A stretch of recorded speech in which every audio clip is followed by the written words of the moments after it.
Hello जी, राधे राधे। स्वागत है मेरे नए ब्लॉग में। उम्मीद करती हूँ कि ब्लॉग पसंद आएगा। ब्लॉग पसंद आए तो लाइक शेयर सब्सक्राइब ज़रूर करिएगा। तो यहाँ पे मैं बेसिन को क्लीन कर लेती हूँ और जो सुबह का काम था वो सारा कंप्लीट हो गया है। झाड़ू पोछा डस्टिंग जो भी काम था सब हो गया है। बस यही रह गया था बेसिन को क्लीन करना, तो मैं यहाँ पे बेसिन को भी क्लीन कर लूँगी। और डेली साफ़ करते रहते हैं तो ज़्यादा मेहनत नहीं लगती है। हाँ, ये जो टैप है ना, थोड़ी थोड़ी अच्छे से बंद नहीं होता है तो थोड़ी थोड़ी पानी इसमें से रिसता रहता है। और यहाँ के पानी में फ्लोराइड है, तो फिर जब पानी रिसता रहता है ना तो पपड़ी बन जाती है जहाँ पे पानी गिरता रहता है। तो उसको थोड़ा सा जैसे ब्रश से तो नहीं छूट पाता है, तो हफ्ता 10 दिन में ना किसी मजबूत चीज़ से उसको खुरचना पड़ता है और खुरच देने पे सारा क्लीन हो जाता है। तो अभी एक दिन मतलब निकाल दी थी जो पपड़ी पड़ी थी, और जब पपड़ी निकल जाती है ना तो पूरा अच्छे से बेसिन क्लीन लगती है, तो देखने में अच्छा भी लगता है और जो भी पानी वगैरह जो भी रहता है ना अच्छे से निकल जाता है।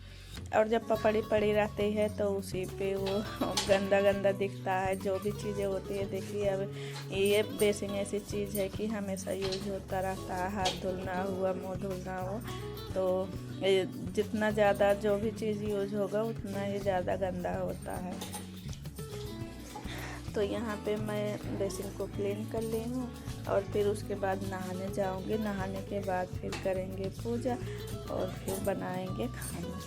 तो पूजा वाला मैं आप लोग के साथ में डेली वीडियो नहीं शेयर करती हूँ, क्योंकि जहाँ पे मेरा मंदिर रखा हुआ है ना वहाँ पे थोड़ी सी स्पेस कम है। तो अभी बच्चे हैं तो बच्चे उसी रूम में पढ़ते भी हैं, तो वो लोग कैमरे में आना नहीं चाहते हैं, तो इसलिए थोड़ी सी मैं वीडियो को नहीं शेयर कर पाती हूँ। और पूजा करने में मज़ा तभी आता है जब मंदिर नीचे हो, आराम से बैठ के आप पूजा करिए ना तो ज़्यादा अच्छा लगता है। और ये स्पेस की वजह से ना मैं छोटा मंदिर रखी हूँ और मेरे मंदिर में ना ज़्यादा सामान भी नहीं है, बस पूजा वाला जो सामान होता है वही है और फ़ोटो वगैरह नहीं है ज़्यादा। बस मैं एक दो रखी हूँ और ज़्यादा नहीं है, क्योंकि मंदिर में फिर स्पेस ही नहीं रह जाता है।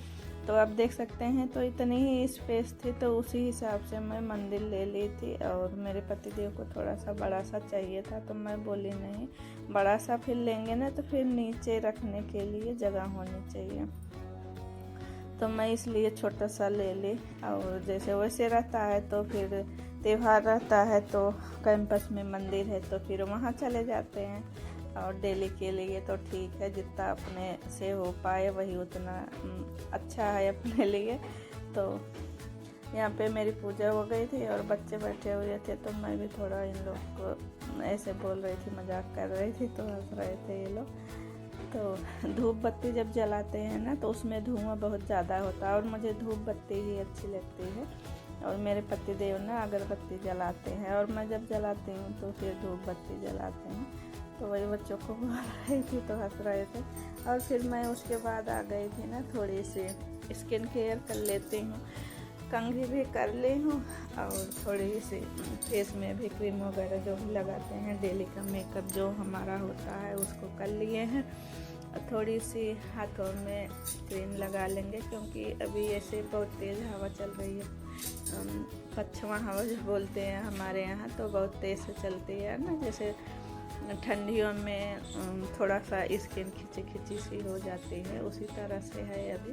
तो थोड़ा सा कुछ लगा लेते हैं ना तो मुलायम हो जाता है। तो उसके बाद फिर मैं आ गई थी बेडरूम में, और बेडरूम की हालत देख सकते हैं, तो ऐसे हो जाता है। और जब बच्चे बाहर चले जाते हैं तो फिर एक बार साफ़ सुथरा कर दो ना तो बेड बना रहता है, ज़्यादा बेड बनाने की ज़रूरत नहीं पड़ती है। और जब बच्चे रहते हैं तो इसी बेड पे ही पढ़ना लिखना सब चीज़ होता है। तो यहाँ पे मैं थोड़ा बेड का सिरहाना जो है ना उसको साफ़ कर दूँगी कपड़े से, क्योंकि धूल पड़ गई है। तो अभी हफ्ता 10 दिन हुआ होगा साफ़ किए। तो अब देखो डेली तो ऐसे हो नहीं पाता है, तो कभी कभी कर देती हूँ। जैसे डस्ट दिखने लगती है कि हाँ डस्ट पड़ गई है तो साफ़ करना है, तो उस सब मैं साफ़ कर देती हूँ।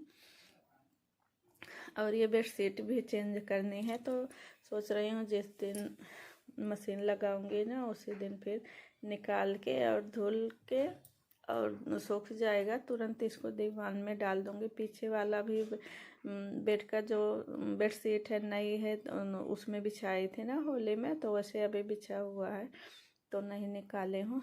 और सब धुल के ना नई नई जो बेडशीटें हैं इसको रख दूँगी। जैसे अभी गर्मी आ गई है ना, तो अभी गर्मी में कॉटन वाली ही बेडशीट ठीक रहती है।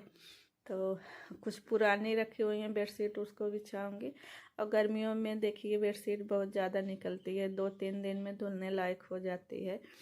और ठंडियों में तो चल जाता है, हफ्ता 10 दिन चला लेते हैं, लेकिन गर्मी में मुश्किल से 3-4 दिन चलती है, धुलना ही पड़ता है। और कुछ नई मंगा लूँगी। तो जो पुरानी वाली बेडशीट थी कॉटन वाली, तो थोड़ा जल्दी ख़राब हो जाती है, और ऐसे जो मिक्स वाली रहती हैं वो तो बहुत दिन तक चलती हैं। तो ये भी ऐसे त्यौहार में ही बिछाती हूँ, या तो कोई मेहमान आ गए तब बिछा देती हूँ, नहीं तो कोई त्यौहार है तो फिर बिछा देती हूँ। तो त्यौहार अभी निकला है जो, तो उसी में सारे बेडशीट चेंज की थी। और आगे वाले रूम में बिछा रही थी, तो इन्होंने मना कर दिया था कि नहीं होली में सब होली वगैरह खेलने आएंगे तो कलर लग जाएगा, नया बेडशीट मत बिछा, पुराना वाला ही रहने दो। तो आगे वाले में नया नहीं बिछाए थे, और दोनों रूम में इसमें और पीछे वाले रूम में नई बेडशीट बिछा दी थी। तो यहाँ पे बेडशीट को भी खींच के ना अच्छे से टाइट कर दी हूँ, और कपड़े से इसको इसी चादर से झाड़ लूँगी। और एक कंबल अभी पतला वाला निकला हुआ है, क्योंकि दिन में और रात में ना गर्मी होती है, और जैसे 4 बजते हैं ना सुबह जैसे जैसे होने लगती है, वैसे मौसम एकदम ठंडा हो जाता है, तो सुबह के टाइम ओढ़ना पड़ता है। अब मैं तो नहीं ओढ़ती हूँ, सुबह फैन बंद करना पड़ता है, लेकिन बच्चे जो हैं ओढ़ते हैं। तो किसी किसी को बहुत ठंडी लगती है, किसी किसी को गर्मी लगती है, तो मेरा तो ऐसे ही है।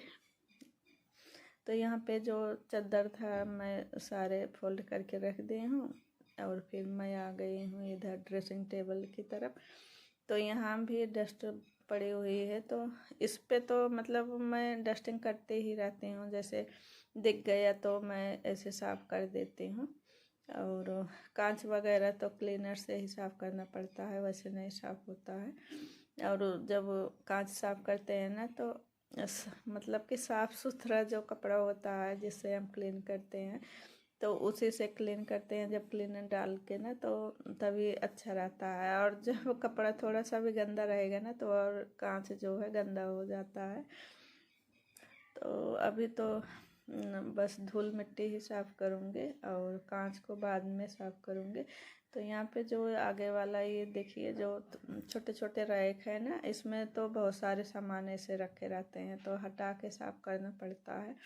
और यहाँ पे धूल मिट्टी थोड़ा ज़्यादा ही आती है, तो मुश्किल से जैसे आज साफ़ किए हैं ना, कल तक इस पर फिर से धूल